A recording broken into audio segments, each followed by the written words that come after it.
Hello anime lovers, स्वागत है आपका वाइपर एनिमे एक्सप्लेन्ड चैनल पर। और आज हम देखेंगे वन पंच मैन सीजन 2 के आखिरी एपिसोड नंबर 12 को। अगर आपने पिछले एपिसोड्स अभी तक नहीं देखे हैं तो उनकी लिंक आपको डिस्क्रिप्शन में मिल जाएगी, पहले उन्हें जरूर देख लीजिए। तो अब चलिए जानते हैं आगे की कहानी को इस एपिसोड के साथ, जिसका नाम है the wiping of the disciples but. Episode की शुरुआत सीधा गारो और बैंग की फाइट से होती है। गारो इस मोमेंट पर बेहद थक चुका होता है, लेकिन वो बैंग से लड़ने के लिए बिल्कुल हिम्मत नहीं हारता। वो अपनी पूरी पावर एक साथ ले आता है, पर बैंग भी उसका टीचर होता है और वो साबित करता जाता है कि चेला कभी अपने गुरु से नहीं जीत सकता। जेनोस दूर से खड़ा दोनों को देखता है और उसे पता होता है कि जीत किसकी होने वाली है, क्योंकि बैंग गारो को हमला करने का मौका ही नहीं दे रहे होते हैं और लगातार उसे मारते जाते हैं। गारो खुद भी सोचने लगता है कि इस ओल्ड मैन में बहुत पावर है। बैंग फिर अपना एक बहुत पावरफुल पंच करने आते ही हैं कि गारो उनके बीच से निकलकर वापस वॉच डॉग मैन की स्टाइल से लड़ने लग जाता है। उसे वहां डेथ गैटलिंग बेहोश दिखता है तो वो उसे पकड़कर खुद को बचाने की सोचता है, पर उसी वक्त बॉम्ब आकर उसे बहुत तेज किक करते हैं और कहते हैं कि तुम ऐसा कुछ नहीं कर सकते। गारो इससे मॉन्स्टर्स के खून पर जाकर गिरता है जिन्हें बॉम्ब ने मार दिया होता है। बॉम्ब कहता है कि उसने अपने कहे के मुताबिक मॉन्स्टर्स को खत्म कर दिया। अब बैंग की जिम्मेदारी है अपना काम यानी गारो को खत्म करना। आसमान में हमें वो बर्ड मॉन्स्टर दिखाई देता है। वो इस फाइट को आसमान में उड़ते हुए देखता है और सोचता है कि उसने इतने सारे मॉन्स्टर्स गारो को लड़ने भेजे थे, पर जेनोस ने सबको खत्म कर दिया और उसके ऊपर से ये सिल्वर फैंग और उसका साथी। मुझे नहीं लगता कि गारो के बचने का कोई चांस है, पर अगर मैं खाली हाथ वापस जाऊंगा तो ओरोची मुझे भी बाकियों की तरह मार देगा। तो बस अब गारो किसी भी तरह यहाँ से जिंदा बचकर निकल आना चाहिए। अब बैंग और बॉम्ब मिलकर गारो पर अटैक करने लग जाते हैं। गारो सोचता है कि बैंग कितना बुरा है जो अपने ही पुराने स्टूडेंट पर उसके इतने घायल हो जाने के बावजूद भी अटैक कर रहा है, और तो और उसके साथ बॉम्ब भी जो खुद भी एक मार्शल आर्ट्स चैंपियन है। इन्हें बिल्कुल शर्म नहीं आ रही कि ये दोनों मिलकर एक कमजोर इंसान पर हमला कर रहे हैं। वो आगे सोचता है कि अगर वो किसी तरह इन दोनों को हरा भी देगा तो जेनोस उसे यहाँ से बचकर नहीं जाने देगा। तो अब गारो के पास कोई ऑप्शन नहीं है। गारो का आखिरी रास्ता उन तीनों को मार डालना होता है, पर उसमें बिल्कुल भी हिम्मत नहीं बची होती है। और अब बैंग उसे कहता है कि मैं चेरेंको के बहे एक एक खून की बूंद का बदला तुमसे लूंगा गारो। बैंग फिर गारो को बुरी तरह मारने लगता है और सीन पास्ट में जाता है। गारो को उसका बचपन दिखाई देने लगता है जब गारो को छोड़कर बाकी सभी बच्चे हीरो बनना चाहते थे। वो हीरो और मॉन्स्टर वाला नाटक भी खेलते थे जिसमें हर बार गारो को मॉन्स्टर बनाया जाता था क्योंकि वो कमजोर और अकेला था। वहीं तत्सु नाम का एक पॉपुलर बच्चा हमेशा हीरो बनता था और गारो को पीटता था। गारो को धीरे धीरे क्लास के सभी बच्चे बुली करने लगे थे। बड़ा गारो इस पर सोचता है कि ऐसा नहीं था कि मुझे मॉन्स्टर बनना अच्छा लगता था, बस मुझे तत्सु का हीरो बनना पसंद नहीं था। तत्सु पॉपुलर होता है तो सब जानते हैं कि हीरो वही बनेगा, और गारो का तो कोई दोस्त भी नहीं होता, इसीलिए सब उसे हमेशा मॉन्स्टर बना दिया करते थे। एक दिन फिर गारो तत्सु से मैच करने के लिए कहता है क्योंकि वो मॉन्स्टर बनकर थक गया होता है।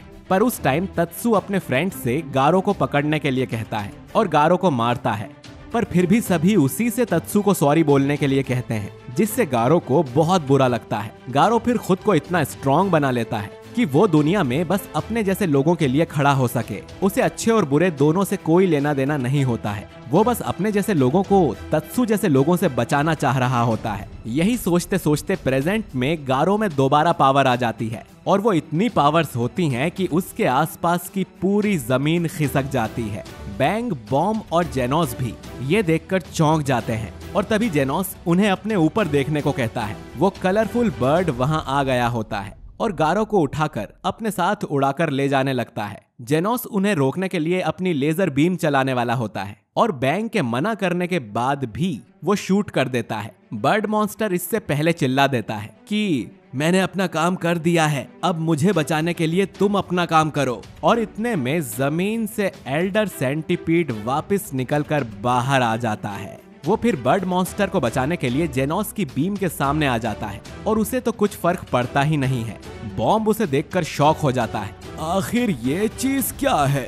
एल्डर सेंटीपीड फिर अपनी पूरी बॉडी को जमीन से निकालने लगता है जिससे जमीन टूटने लगती है। और बैंग देखता है कि जमीन पर पड़े हुए हीरोज अंदर गिर रहे हैं। जेनोस, बैंग और बॉम्ब मिलकर उन सभी हीरोज को बचाकर सेफ जगह पर रख देते हैं और सोचते हैं कि मॉन्स्टर को कैसे हराया जाए। अब नेक्स्ट सीन गारो और बर्ड मॉन्स्टर का होता है, जहां गारो मॉन्स्टर से कहता है कि मुझे बचाने की कोई जरूरत नहीं थी, जिस पर बर्ड मॉन्स्टर बताता है कि तुमने दोबारा अपने दुश्मनों को जान से नहीं मारा और बस बेजान करके छोड़ दिया, पर चिंता मत करो, सेंटिपिड उन्हें देख लेगा।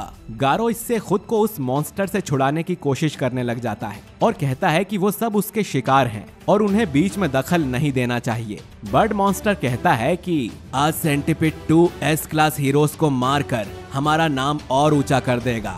ग्योरो के मुताबिक जो हीरो सेंटिपिड को मार सकते हैं वो हैं कमाल की साइकिक शक्ति वाली टॉर्नेडो, खतरनाक मिसाइल से लैस मेटल नाइट और दुनिया का सबसे ताकतवर इंसान किंग और क्लास का नंबर 1 हीरो ब्लास्ट, जिसने 2 साल पहले सेंटिपिड को मार ही दिया था, पर फिर सेंटिपिड मॉन्स्टर एसोसिएशन में आ गया और उसका बस एक ही मकसद है, ब्लास्ट को खत्म करना। और अभी जो हीरोज उसके सामने हैं वो सेंटिपिड का चाहकर भी कुछ नहीं बिगाड़ पाएंगे। अब जेनोस, बॉम्ब और बैंग एल्डर सेंटिपिड से लड़ने के लिए आते हैं। सबसे पहले जेनोस अपनी बीम्स सेंटिपिड की बॉडी और फेस पर मारता है और उसके तुरंत बाद बैंग और बॉम्ब अपनी स्पेशल टेक्निक्स को मिलाकर अटैक करते हैं और अब वो उसकी पूरी बॉडी को घुमाते हैं, उस पर पावरफुल पंचेस करते जाते हैं। इससे एल्डर सेंटिपिड की बॉडी के टुकड़े हो जाते हैं और सबको लगता है कि वो खत्म हो गया, पर पूरी तरह टूटने के बाद भी सेंटिपिड के अंदर की हड्डियां बची होती हैं और उसके साथ ही पहले के जैसी ही एक और स्किन और फेस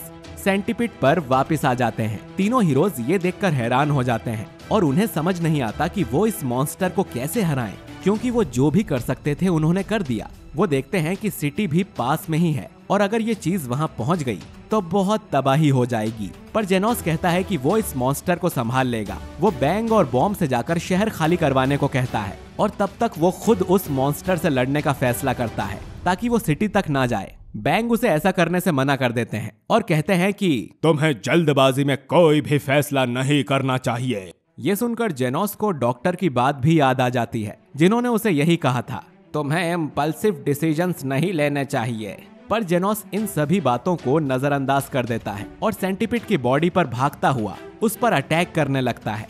बैंग उसे नीचे से चिल्लाते हुए कहते हैं, ऐसा करना आत्महत्या है। पर जेनोस नहीं सुनता। वो सेंटिपिड पर अटैक करता हुआ आगे आ जाता है और उसके फेस पर पहुंचकर कई सारे लेजर बीम्स चलाता है, मगर इस सेंटिपिड को कोई फर्क नहीं पड़ता है। जेनोस याद करता है कि गोकेत्सु, सेंटिपिड और यहाँ तक कि गारो भी मॉन्स्टर एसोसिएशन से जुड़े हैं, तो इनमें एक से लड़ना ही सबसे लड़ने के बराबर है और आज जेनोस इस एक को खत्म करके ही रहेगा। सेंटिपिड जेनोस का एक पैर पकड़ लेता है और उसे तोड़ देता है, पर फिर भी जेनोस लड़ाई जारी रखता है। पर अब सेंटिपिड जेनोस को बीच में से काट देता है।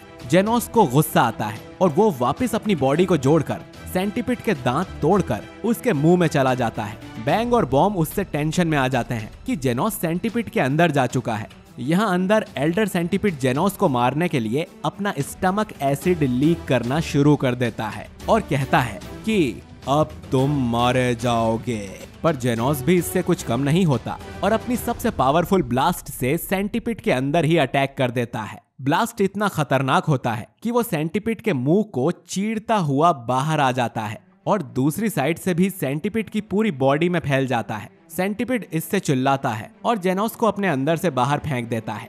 जेनोस बेहोश हो चुका होता है और जमीन पर आकर गिर जाता है। वो जैसे तैसे अपनी आंखें खोलता है और धुआं हटने के बाद देखता है कि सेंटिपिड को इससे जरा भी असर नहीं हुआ है। बैंग और बॉम्ब भी इससे उम्मीदें हार जाते हैं। सेंटिपिड फिर जेनोस पर अपना नुकीला हाथ मारने आ रहा होता है, मगर बैंग उसे वहां से तुरंत उठा ले जाता है और कहता है कि हमें यहाँ से भागना पड़ेगा। तभी बर्ड मॉन्स्टर गारो से कहता है कि क्या हुआ, तुम इतने चुप क्यों हो? जिस पर गारो कहता है कि मैं अपनी खुद की पावर से उन हीरोज को हराना चाहता हूँ। बर्ड मॉन्स्टर कहता है कि तुम्हारी पावर सेंटिपिड और एसोसिएशन के लीडर्स के सामने कुछ भी नहीं है। गारो इससे मन ही मन में सोचता है कि अभी भले ही ये सच हो, मगर तुम बस देखते जाओ मैं क्या करता हूँ। और दोनों वहाँ से दूर जा चुके होते हैं। बैंग और बॉम्ब भी जेनोस को उठाकर वहाँ से भागते हैं, पर सेंटिपिड उनका पीछा नहीं छोड़ता। जेनोस सोचता है कि ऐसी कौन सी कमी उसमें रह जा रही है। क्या सेंटिपिड और उसके जैसे मॉन्स्टर के आ जाने पर जेनोस कुछ नहीं कर सकता है? बैंग देखता है कि वो सिटी की तरफ जा रहे हैं जिससे लोगों को खतरा है, तो वो रुकता है और जेनोस को नीचे रखता है। बॉम्ब उससे पूछता है क्या हुआ, जिस पर बैंग अपनी शर्ट उतारते हुए कहता है कि अब मैं अपनी पूरी शक्ति लगाने वाला हूँ, भले ही इसमें मेरी जान ही क्यों न चली जाए। पर तभी दूसरी साइड पर किंग आ जाता है और बहुत ही डरते डरते वो सेंटिपिड को अपनी तरफ बुलाता है। वो एक माइक के जरिए सेंटिपिड को ललकारता है और कहता है कि मेरे साथ तुम्हारा जानी दुश्मन ब्लास्ट है जो आज तुम्हें खत्म कर डालेगा। बैंग और जेनोस आवाज से पहचान जाते हैं कि ये किंग है और हेडक्वार्टर में सब खुश हो जाते हैं कि अब किंग उस मॉन्स्टर को आराम से मार देगा। यहाँ सेंटिपिड का ध्यान भी किंग की तरफ आ जाता है और वो तेजी से उस पर अटैक करने आता है। किंग की हालत सेंटिपिड के पास आते आते खराब होने लग जाती है और उसके बिल्कुल करीब आते ही सैतामा सेंटिपिड के सामने आकर उसे पंच मार देता है। असल में ये सैतामा और किंग का प्लान होता है कि किंग मॉन्स्टर को शहर से दूर ले आएगा और सैतामा उसे मार देगा। खैर, सैतामा का पंच पड़ते ही एल्डर सेंटिपिड का शरीर राख में बदल जाता है और पल भर में ही उस विशालकाय मॉन्स्टर का दुनिया से नामो निशान मिट जाता है। जेनोस अपने मास्टर को देखकर खुशी से खड़ा होता है और अपने मास्टर के पास आ जाता है। किंग देखता है कि सैतामा काफी रिलैक्स है, जिस पर सैतामा बताता है कि शायद मुझे गेम से ज्यादा ही स्ट्रेस हो गया था, पर अब मैं ठीक हूँ। जेनोस पूछता है कि ऐसा क्या है जिसमें जेनोस कम पड़ रहा है, जिस पर सैतामा कहता है पावर। जेनोस इससे सैतामा से इम्प्रेस और इंस्पायर हो जाता है। वो सोचता है कि मास्टर ने उसे सही राह दिखाने में मदद की है और जेनोस भी एक न एक दिन मास्टर जैसा बनकर दिखाएगा। लास्ट में बर्ड मॉन्स्टर और गारो का सीन आता है, जहां गारो बेहोश हो चुका होता है और बर्ड मॉन्स्टर उसे अपने लॉर्ड ओरोची से मिलने ले जा रहा है। और दोस्तों, इसी के साथ वन पंच मैन का सीजन 2 एंड हो जाता है। आपको ये सीजन कैसा लगा कमेंट करके जरूर बताइए। अब इसका सीजन 3 कब आएगा ये तो कोई नहीं जानता है। उम्मीद करते हैं कि हमें सैतामा जल्द ही देखने को मिले।